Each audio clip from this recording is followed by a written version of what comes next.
कधीच नाही चुकणार तुमचे फेवरेट टीव्ही शोज झी5 सोबत, तेही एकदम फ्री।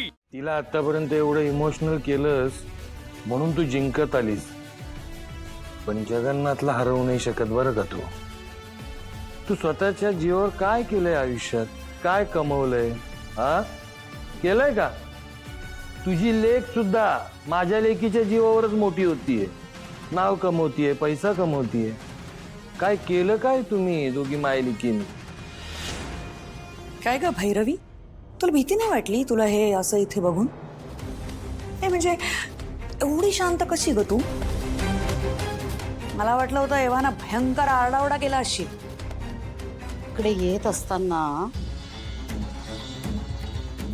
हळूहळू माणसांचे आवाज कमी व्हायला लागले आणि जसं जसं पुढे येत गेलो तसं तसं कानावर फक्त पक्ष्यांचे आणि वाहणाऱ्या वाऱ्याचे आवाज येत होते। तेव्हाच माझ्या लक्षात आलं, तू मला कुठेतरी खोल जंगलात घेऊन आलास। मग आरडाओरडा करून काय करणार होते मी? कोणाला मदतीला बोलवणार होते? माकडांना, हरणांना, पक्ष्यांना? हा वा, हुशार आहेस हो तू। पण आता तू काय करू शकणार आहेस? काहीच नाही। आता जे करायचंय ना ते तुमची लाडकी लेक करेल, सावली। ती बरोबर सोडवेल मला या सगळ्यातनं। वचन दिलंय तिने मला, शब्द दिलाय।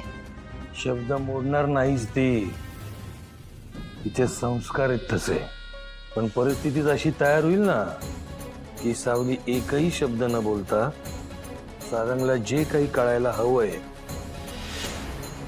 ते त्याला कळणार, हे मात्र नक्की। कार्यक्रम संपेपर्यंत हिला इथंच ठेवा आणि कार्यक्रम संपला की द्या कुठेतरी खोल जंगलात सोडून, जाईल उडत ही गाणं कोकिळा। जगन्नाथ, बोला। खूप मोठी चूक करतोयस तू। मला हे असं इथं अडकवणं फार मोठी चूक करतोयस तू। तुला सांगितलं होतं ना मी, काय सांगितलं होतं मी तुला? माझ्या आणि माझ्या लेकीच्या मार्गात आडवा येऊ नकोस, नाहीतर काय करीन मी? आयुष्यातनं उठवीन मी तुला। सांगितलं होतं ना तुला? चूक केलीस रे, खपलास तू जगन्नाथ। नाही सोडणार मी तुला। मग मला हे कळत नाहीये, का करतोयस हे सगळं? कशासाठी करतोयस? काय हेतू काय तुझं? काय हवंय तुला?